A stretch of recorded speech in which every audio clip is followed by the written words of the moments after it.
Okay, so I got something else I want to say.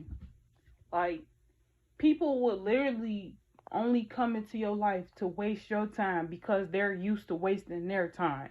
Like, they'll get bored with whatever they're doing at the moment, and they'll just be like, oh, I could waste this person's time. They probably ain't got nothing to do. And it's like, that's how a lot of friendships be. Like, when people treat you like people only come around because it's convenient for them. Like, they used to wasting their time, so they don't mind wasting your time. But it's like, that's when you have to learn to set boundaries. Like, because just because it's convenient doesn't mean it's effective and efficient for you. It's not an effective and efficient use of your time. Like, that's where we have to really learn time management. Like, because life goes on, and you only get 24 hours in a day. You only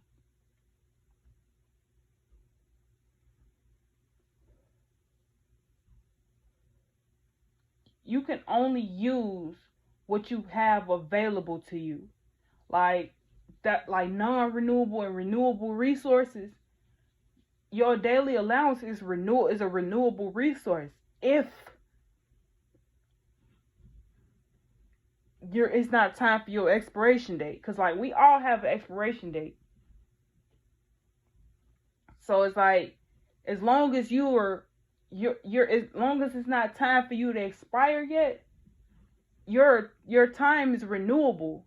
But it's how you make you if you don't ever make use of your time, then you're wasting it, and it becomes a non-renewable resource. As much as you waste it is as much as it's becoming a non-renewable resource.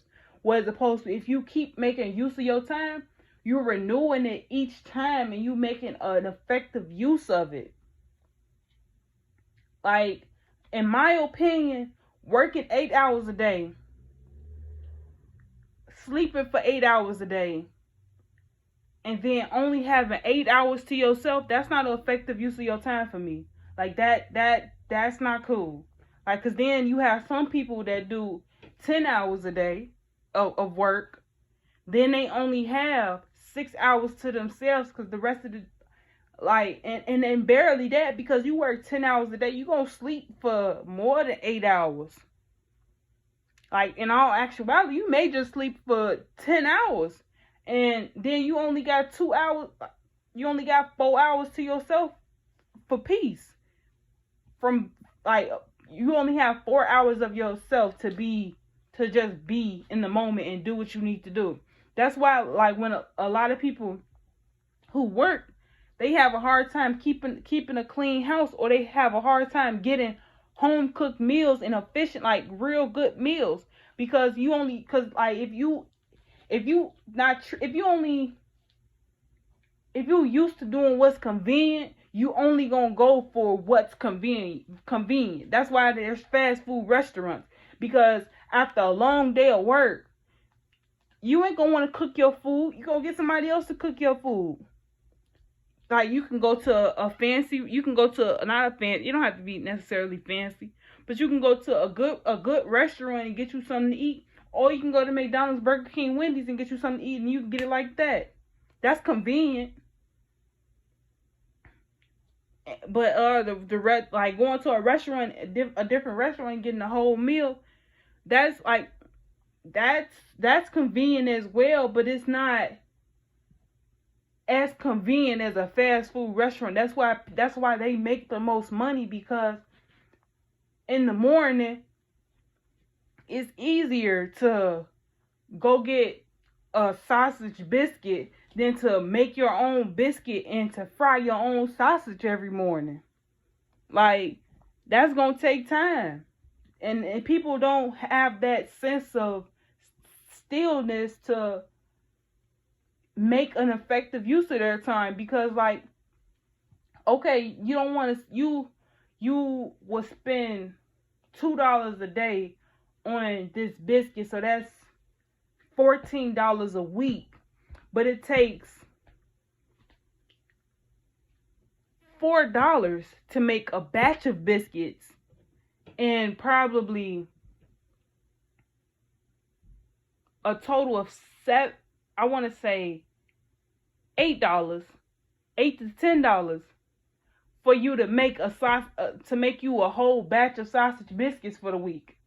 Like that's the difference between like efficient and effective. Like, yeah, going to McDonald's every morning is effective, but the more efficient way is to make it yourself, because then you actually saving $4 a week when you think about it. And over time, like $4 a week, that's $16 a month. That's 16 extra dollars that you could be making towards a whole nother meal. But you too busy focusing on what's convenient to you at the moment that you don't see the bigger picture of it all. That's how the rich stay rich and we stay poor, because we don't have proper financial literacy. We don't look at everything as the cost and benefit of it. We just look at it from a surface level. That's why I just said in my last video, like, you can't take everything for face value. You have to really dig deep and find meaning in your suffering. And I only said that because I was listening to DMX Slipping. And definitely, like, you have to find meaning in doing your everyday things, in your habits. You have to find meaning in that. Like, if you doing something every day and every day it makes you mad, well, in order to improve your attitude and to have less stress, maybe you should leave that shit alone. Like, that's an efficient way of living and improving your mental health. If you leave the bullshit alone. It may not be effective to you at the moment, but over time it's gonna be more efficient because you won't have that much stress on yourself. Like, that's why I could never understand why people have be in multiple relationships with different people. Like, if you want to be in a relationship like that, just go do a polygamy. Like, if you don't want to be with one person, then don't settle for one person. Be upfront with what you want with these people. Like, if you meet a woman and you like her, but then you meet someone else and you like her too, have a conversation with both of those women and see if that's something that they will want. It's not like, a lot of people be thinking that polygamy is you having sex with all of these people. No, that's not what a polygamy is. It's a partnership.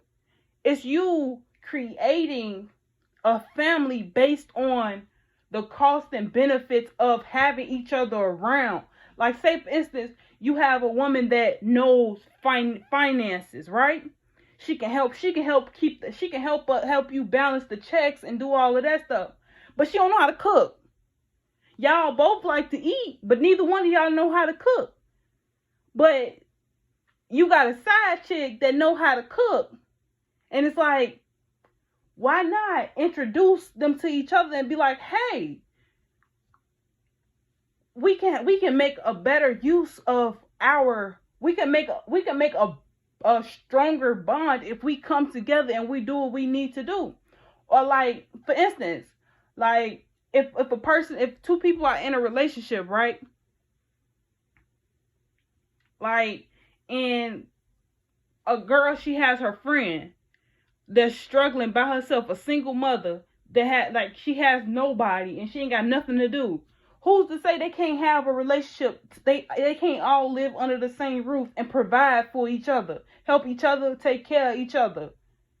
You don't have to have sex with each other. You just have to build that bond of having that sense of security and stability within each other.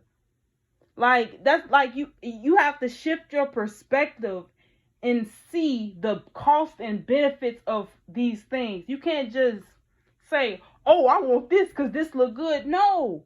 What is the cost of it? What is the benefit of it? Is it efficient or is it effective? Because marriages are effective, But polygamy is efficient because then, like, say for instance, and this is a real great example. Say for instance, you in a polygamy, right, and one person get pregnant. So then now, no, say for instance, you're in a marriage, right, and your woman get pregnant. So now, the man, he gonna have for at least for a good period of time, he's gonna, all the responsibility is gonna fall on him. And it's like, a lot of men can handle that. I ain't saying that they can't. But when that child come and they keeping you up at night all the time, you can't get no sleep, you gonna wish you had somebody else around to help you. But if you in a polygamy, then you will have someone else around to just assist you in what you're going through. Because we are all here to guide each other's direction. We are not entitled to anyone or anything. And that's what people be having to understand. Think of polygamy as having a group of friends coming together and building wealth, sustaining wealth, protecting their wealth, building a tribe. That don't necessarily mean that, like, I wouldn't use him as an example, but he's a great example, like Bob Marley. He's a great example on how effective what he did was. Because now, even though all of his children have different parents, those women, even though Bob Marley is gone, those women had each other to shoulder different burdens. They may not have utilized each other all the time, but they still had that sense of family together. And they were able to have checks and balances. If you into the economy, you know what that means, and I ain't gonna explain it. But definitely, like, that's how you have to learn to look at life. Shift your perspective. Don't just go off of what you feel about it. Pick through your mind and find out what you know about it. Like, try to understand what it is. Try to see it from a different perspective. To actually talk to the people that's doing it and see why they doing it. Like, how can you say that you don't like it if you ain't even talked to the people that's doing it? If you ain't never had a conversation with them to see why did they even make that decision? Like, if you keep you would never be able to change if you resist change. And in resisting change, it don't have to necessarily be you refusing to grow taller. No, you refusing to exercise your brain muscles. You refusing to exercise your body. You refusing to think beyond what you feel about something. That's called resistance. And it's like, we as people need to really know ourselves and know our wealth. And that's why I'm going to leave it at that. Peace and love.